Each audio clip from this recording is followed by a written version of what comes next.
Hello and welcome back to SnowRunner, y'all, and in this video, we're going to be taking a look at the brand new Super HD 550 Elevation Black Edition. It is one heck of a name, but stick around for the rest of this video so you can see why this is not only one of the most interesting truck mods in SnowRunner so far, but it's also one of the most deeply customizable ones. And with that out of the way, let's go ahead and dive right into it.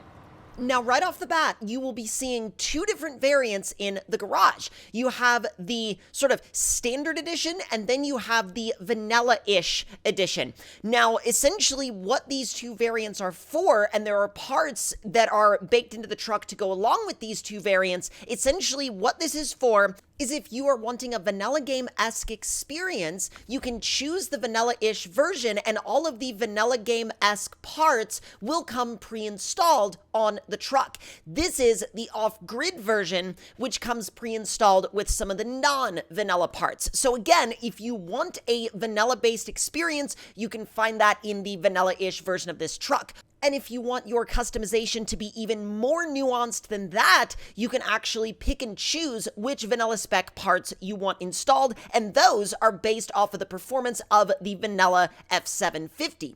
Now, as we go through the engines, each engine is designed for a specific gameplay style, and you can go with whichever one suits what you are going to be doing at that present time, all the way from your trail runner style options to your tow and your heavy tow options. Same can be said for all of the transmissions, all the way from Trail Rider and Redline to Tow Haul Level 1 to Tow Haul Level 2 and Tow Haul Level 3, which give you, again, a massive variety of just gameplay dynamics in general. You have three different suspension options from normal to sport, and then finally to your tow and haul, which is going to be the highest in suspension height, but also the heaviest duty in terms of load bearing capacity. And after that, you of course get to move on to the tires. Now, the tires are a big part of the customization experience of this truck because, again, you have vanilla style grip, you have stockish grip, which is just a little bit more. Then you have, of course, your redline grip, which is, again, a little bit more up still. And then you have your cheater grip, which is going to be your full-on OP setup.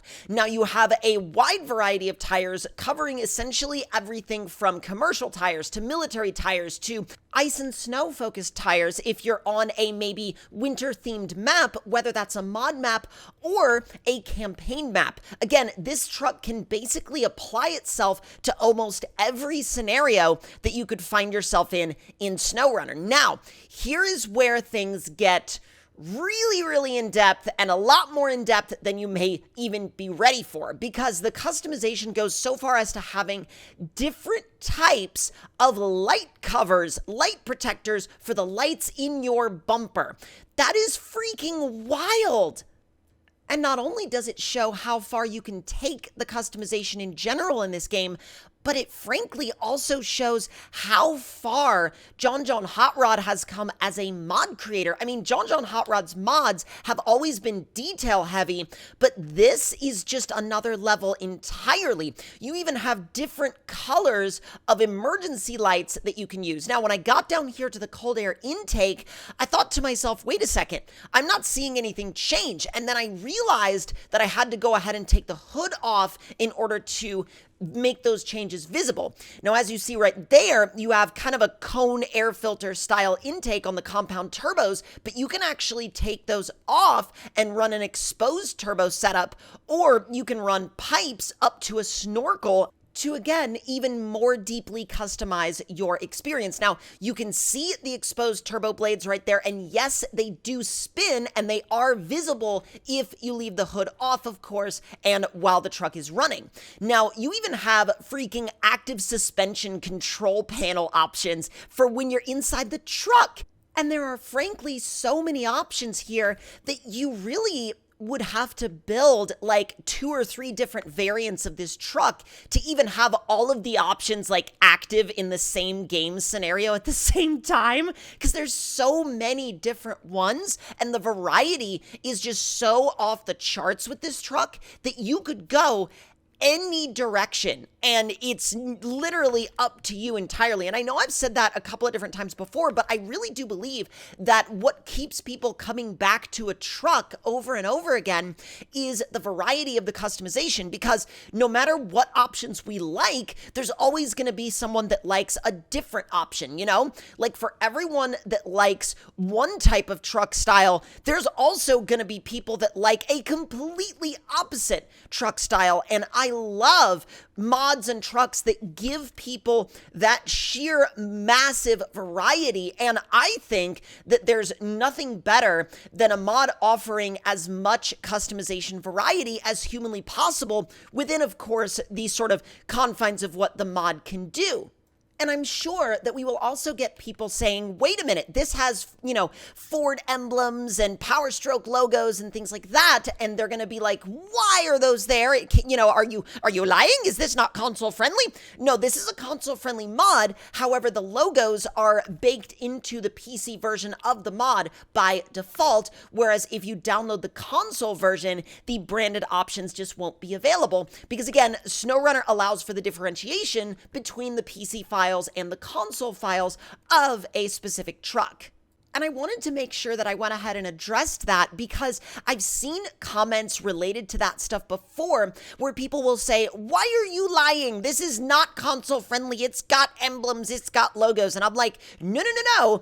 They have the ability to bake different things into the different versions that are available on different systems through the mod.io mod system, essentially. I don't know why that sentence came out extremely odd, but either way, it is what it is. Now, the bed options for this truck are absolutely wild. Now, of course, you have the overland bed option, but you also have the Bradford flatbed, which can double as a single unit cargo carrier if you do uninstall the spares and the traction boards, which, again, if you're going to be building it as more of a work truck or more of a hauling truck / cargo usable scout, you probably wouldn't have quite as many of the overland options that I have on it right now, like, for example, the traction boards and the spare tires. Now, what's really cool about the overland bed is that the front of the overland bed with the side mounted doors, those doors actually open. They open up sort of gull wing style,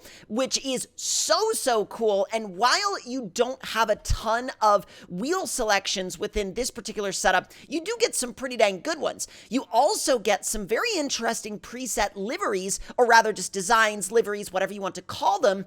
And you get a massive variety of colors ranging from gloss paint jobs to matte paint jobs, and pretty much every color that you can possibly imagine, both with and without the graphics along the side doors. So really, whatever flavor of color you want to run on this truck, it is 100% up to you, and it's also just really available to you. You have no freaking limit. You have no freaking limit here. It is all entirely up to you. And again, the more options you have, the more variety players have to create the truck that they truly want to drive and truly want to own.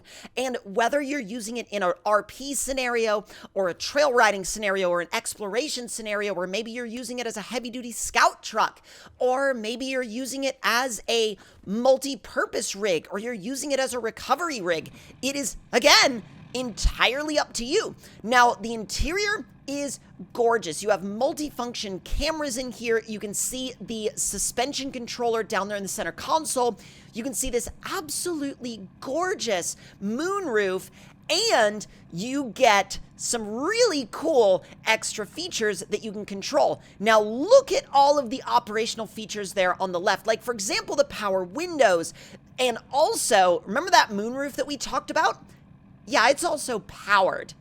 And really, at the end of the day, there's almost nothing on this truck that you can't control or move in some way. And really, I think the only part where maybe it disconnects a little bit from, reality is that the windows and the doors and the hood and stuff like that, because of the way SnowRunner functions as a game and as a system, they are required to operate off of engine power. So you have to have the engine running in order to raise and lower the hood, which is a little strange, but SnowRunner has kind of always been that way, and the way the game engine treats things like this is it treats them as if they were running off of a sort of PTO, which you can't really seem to get around because there's no ignition system, or rather no dynamic of an ignition system baked into SnowRunner's engine, where the vehicle would be in a, say, for example, power on and ignition off scenario,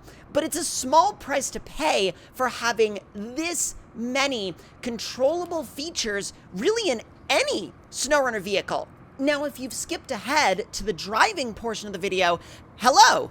Go back and watch the customization. I promise it's worth it. Some of you may be surprised by this, but I have seen over the years in SnowRunner especially, I have seen so many comments saying, why do you show the customization so much? I don't want to see the customization. I just want to see the driving, and that's it. Like, get the customization out of the way, not interested. And I mean, if that's how you consume content, that's fine. But at the same time, it boggles my mind because for me, whenever I've played any game where customization has been a dynamic, whether that be vehicle customization or character customization or any combination of the two, I have spent so much time on customization as a whole, and it's always been one of the most interesting dynamics of any game to me. So again, I completely understand if customization isn't your focus or it isn't your speed, or you just